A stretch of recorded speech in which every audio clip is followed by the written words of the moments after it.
எங்கண்ணே ஆளைய காணோம்? ஆல்டே தம்பி, நீ என்ன பண்ணிட்டு இருக்க? உங்க பக்கம் தான் வந்தேன், ஆளைய காணோம். ஐயோ, ரொம்ப நேரம் வெயிட் பண்ணிட்டீங்களோ? இருக்குண்ணே, ஒரு 1/2 இருக்குண்ணே. அப்படியே கொஞ்சம் திரும்பி பாருங்க.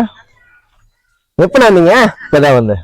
எப்பண்ணா இருக்கீங்க? இதுக்குள்ள இங்க போனா என்னண்ணே ஆளைய காணோம், இப்ப என்ன பண்றேன்னா பார்த்து பல வடங்களா வைக்கிறேன். எங்கப்பா நான் ஐயப்பங்களுக்கு மாலை போட்டு பஜனை போறதுனால ஒண்ணுமே என்னால பண்ண முடியல. அந்த பஜனை ஒரு பூஜைக்கு போனாலும் சரி போனாலும் கோச்சிக்கிறாங்க. ஆனா எல்லா பூஜையும் அட்டன் பண்ணிடுறோம். உங்களுக்கு ஃபேன்ஸ் அதிகமா இருக்காங்க அப்படின்னா இருக்கு. என்ன ஃபேன்ஸ்? என்ன சொல்றீங்க? என்ன ஃபேன்ஸா? யூடியூப்ல அவ்வளவு இருக்கீங்க ஃபேனு? அது அவங்களா பார்த்து லைக் கொடுக்குறாங்க, சப்ஸ்கிரைப் பண்றாங்க. என்னங்க உங்களை தாங்க சொல்றாங்க. என்ன ஐயப்பனுக்கு போயிட்டு இருந்தீங்க, பாதை எப்படி இருந்துச்சு? ஐயப்பன் உங்களுக்கு பெரிய பாதை தான். இந்த வாட்டி நாங்க மட்டும் போல, நாங்க போன குரூப்பே பெரிய பாதை வந்துச்சு. ஆமா, உங்க டீம் பெரிய டீம் ஆயிடுச்சுல. பெரிய டீம் ஆவரம் இல்லப்பா. இந்த வாட்டி பாத்தீங்கன்னா நாங்க 3 பேர் தான் பெரிய பாதை போலான்னு இருந்தோம். ஆனா இந்த வாட்டி எங்க கூட வந்த கன்னிச்சாமில எல்லாம் முதல் வருஷம் வந்தவங்களும் பெரிய பாதை வந்துட்டாங்க. எல்லாம் எப்போதும் போல எங்க அப்பா கூட மலைக்கு போயிருந்தேன். அப்ப அந்த பாதை மாதிரி நான் நினைச்சிட்டு போனா இந்த வாட்டி கொஞ்சம் ரொம்ப டப்பு.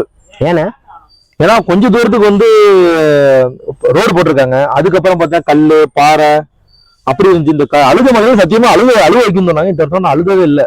ஆனா இந்த வருஷம் அழுதுட்டேன் அழுத மலையில. அவன் ஃபீலிங். ஆமா, போறப்ப ஒரு 5:30 மணிக்குள்ள இந்த கேட்டை தாண்டி ஆகணும். இல்லைன்னா யானை புலி, நாங்க போறது 5 நிமிஷம் முன்னாடி யானை போயிருந்திருக்கு. புலி கால் தடை இருந்துச்சு நாங்க போறப்பலாம். அதுதான் ரொம்ப பயங்கரமா இருந்துச்சு. ஆனா என்ன பொறுத்தவரை கேரளா கவர்மெண்ட் ரிக்வெஸ்ட் வச்சுக்கிறேன். இப்ப சின்ன பாதையில பாதை போட்டிருக்காங்க, அதே மாதிரி பெரிய பாதையில கொஞ்சம் அங்கனக்குள்ள பல்ல இருக்கிற இடத்துல வந்து கொஞ்சம் காங்கிரட்டோ இல்ல மண்ணு போட்டு நிரப்பியோ இது பண்ணா கொஞ்சம் வர சாமி மார்கள் கொஞ்சம் நல்லா இருக்கும். ஏன்னா வந்து கரிமலையும் பாத்தீங்கன்னா இந்த இறக்கத்துல பார்த்து நடு சென்டர்ல பாத்தீங்கன்னா அந்த பெரிய பெரிய பாறை இருக்கப்ப கால் வச்சு போறப்ப ஈரம், சரியான ஈரப்பதம் வலுக்குது. ஒரு சாமி துணை இல்லாம இன்னொரு சாமி போக முடியாது. சேஃப்டி கொஞ்சம் கம்மியா இருக்கு. ஆமா, அது இல்லாம பாத்தீங்கன்னா தயவு செய்து வர சாமி வர ஒரு அன்பான வேண்டுகோள் வச்சுக்கிறேன். தயவு சின்ன பாதையாரும் கன்னிசாமியை சின்ன குழந்தைங்களோ 5 வயசு 3 வயசு 4 வயசு பிள்ளைங்க தயவு கூப்பிட்டு போவேன்னா அவங்களை சின்ன பாதையில கூப்பிட்டு போங்க.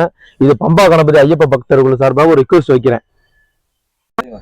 அனைவருக்கும் வணக்கம்.